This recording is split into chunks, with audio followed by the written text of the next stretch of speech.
सूरज सा चमके हम, स्कूल चले हम, स्कूल चले हम।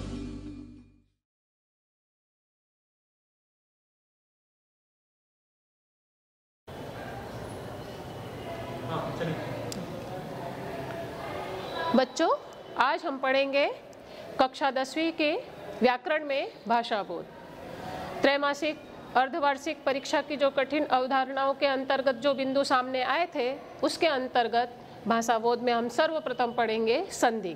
तो आइए जानते हैं संधि किसे कहते हैं। सुंदर सा छोटा सा संक्षेप उदाहरण और परिभाषा हम इस प्रकार प्रस्तुत करेंगे कि दो वर्णों के परस्पर मेल से उनके मूल रूप में जो परिवर्तन होता है उसे संधि कहते हैं। संधि के 3 भेद होते हैं। नंबर 1 स्वर संधि, नंबर 2 व्यंजन संधि, नंबर 3 विसर्ग संधि। स्वर संधि किसे कहते हैं? दो स्वरों के मेल को स्वर संधि कहते हैं।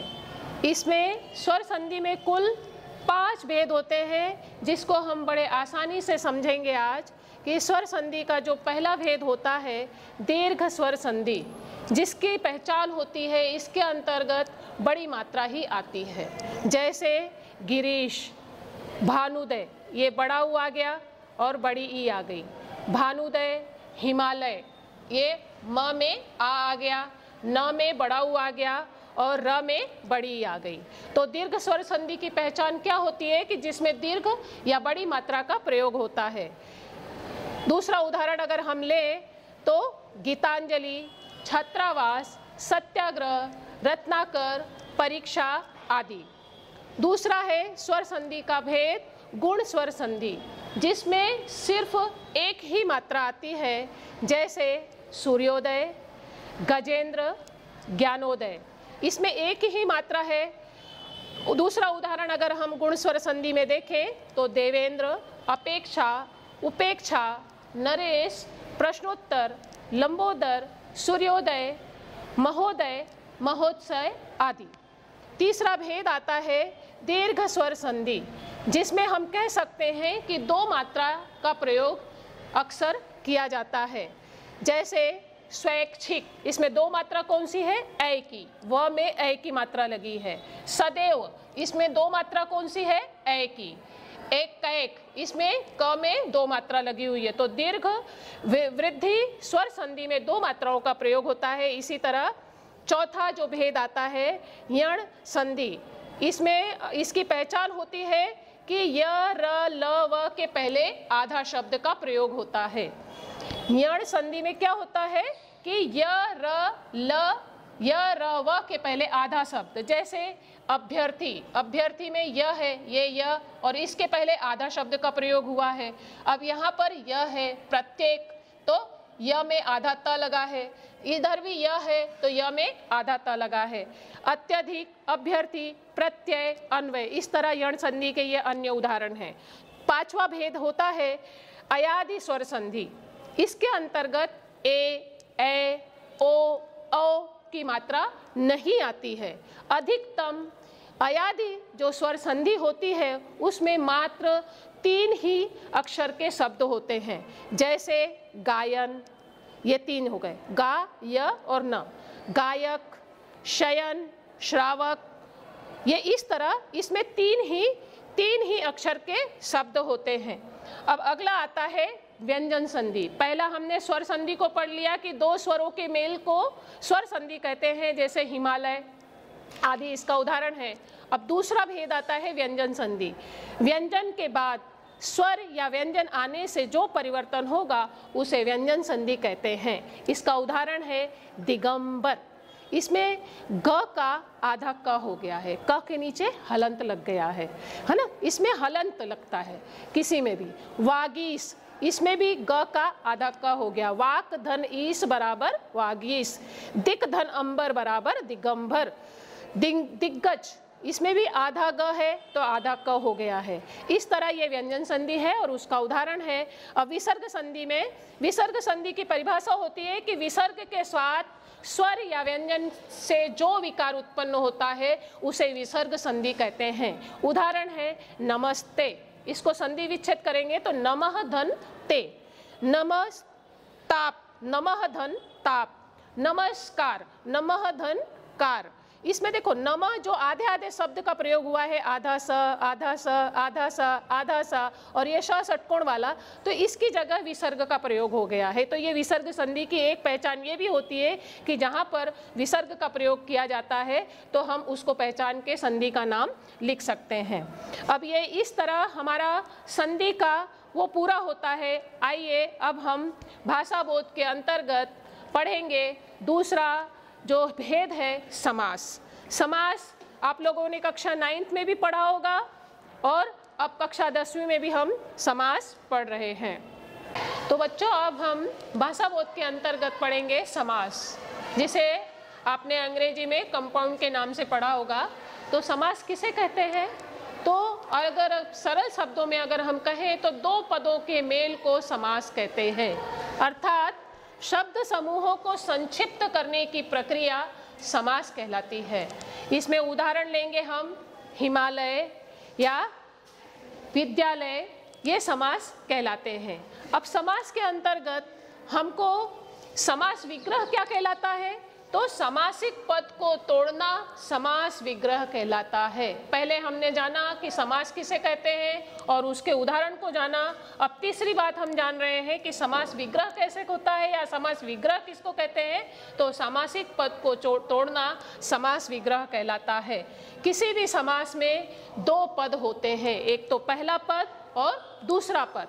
आइए अब हम जानते हैं कि समास के कितने भेद होते हैं या कितने प्रकार होते हैं। तो सबसे पहले होता है अव्ययी भाव समास, दूसरा है कर्मधारय समास, तीसरा है द्वंद्व समास, चौथा है तत्पुरुष समास, पांचवा है द्विगु समास और छठा है। समास के भेद को जानते हैं कि समास के कितने भेद होते हैं, समास के कितने प्रकार होते हैं। तो पहला है अव्ययी भाव समास, दूसरा है कर्मधारय समास, तीसरा है तत्पुरुष समास, चौथा है द्वंद्व समास, पांचवा है द्विगु समास और छठा है बहुब्रीहि समास। आइए अब हम जानते हैं परिभाषा और उदाहरण।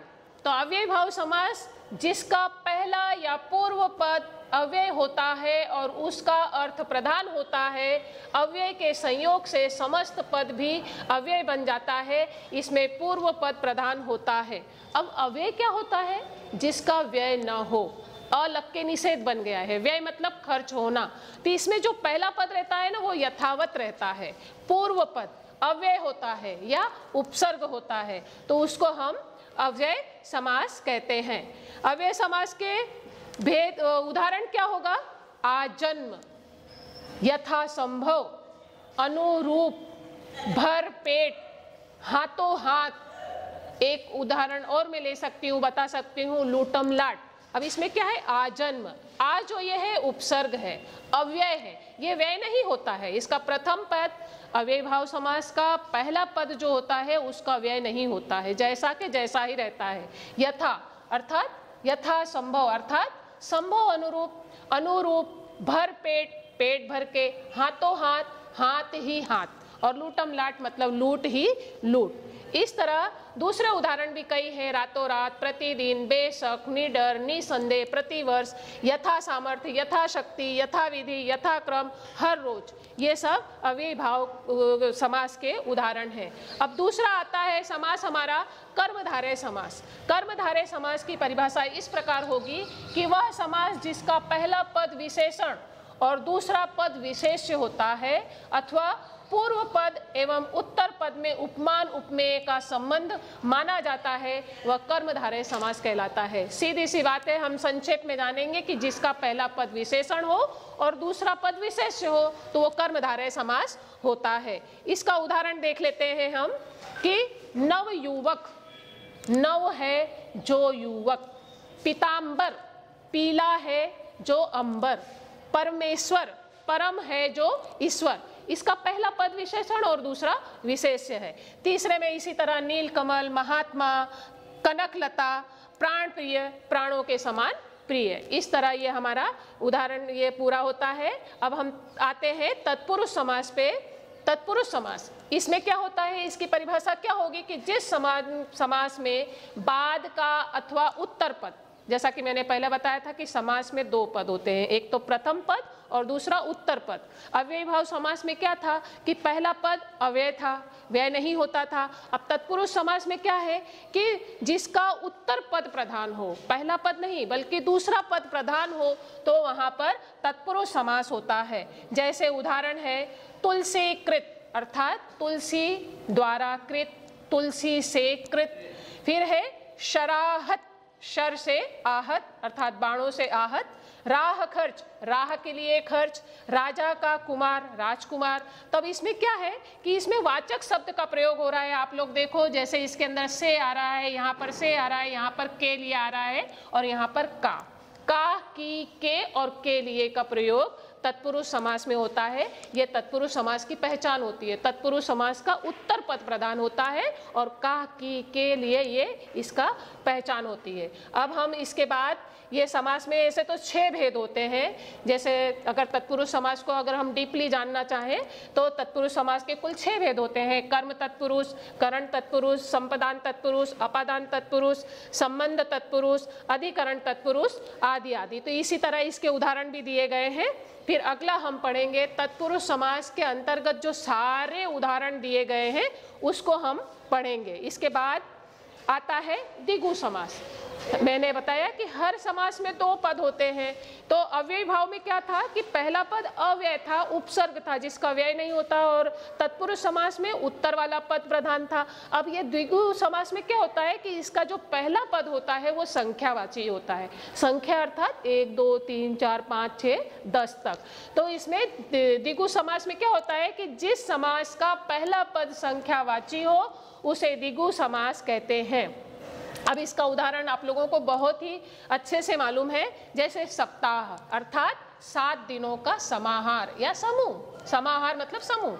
सप्त सिंधु, 7 सिंधुओं का समूह। दोपहर, 2 पहरों का समूह। त्रिलोक, 3 लोकों का समाहार या समूह। तिरंगा, 3 रंगों का समूह। दुअन्नी, 2 आनों का समूह। जैसा कि मैंने बताया था कि द्विगु समास का पहला पद जो होता है संख्यावाची। अब इसमें देखो पहला पद संख्यावाची है, 7 7 2 3 3 2। इस तरह ये द्विगु समास पूरा होता है। अब हम आते हैं द्वंद्व समास। समास के 2 पद हैं। तब इसमें क्या है, द्वंद्व समास में दोनों पद प्रधान, पहला पद भी और उत्तर पद, वो दोनों पद प्रधान होते हैं। तो जिस समास में दोनों पद प्रधान हो वह समास द्वंद्व समास कहलाता है। इसका उदाहरण भी बहुत सुंदर है। जैसे पाप पुण्य। अब ये देखिए इसके बीच में ये लगा हुआ है, योजक चिन्ह का प्रयोग हुआ है। सीताराम, ये सीताराम। ऊंच नीच, पाप पुण्य का अगर हम समास विग्रह करेंगे तो पाप और पुण्य, सीता और राम, ऊंच और नीच, अन्न और जल, खरा और खोटा, राधा और कृष्ण। इस तरह ये इसमें और का प्रयोग होता है, इसमें और का प्रयोग होता है और इसके दोनों पद प्रधान होते हैं। अब एक अंतिम जो है हमारा बहुव्रीहि समास।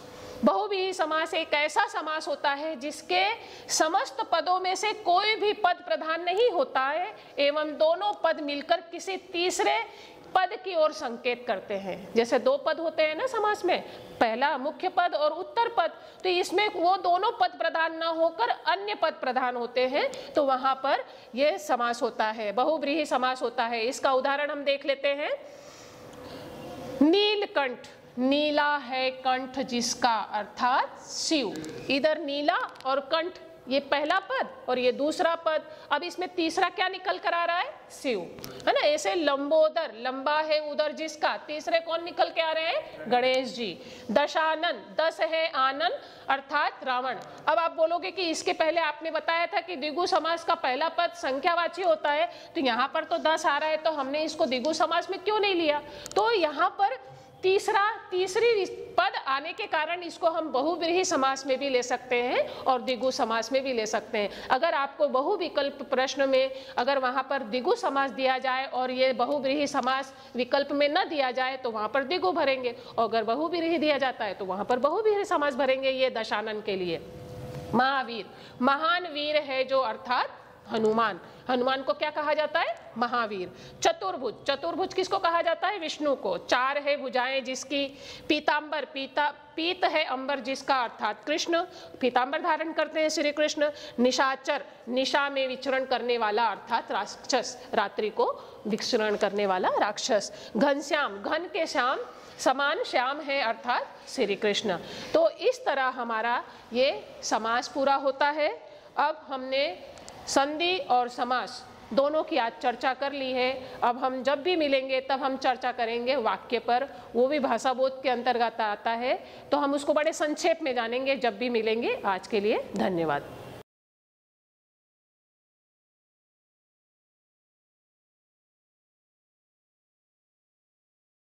सूरज सा चमके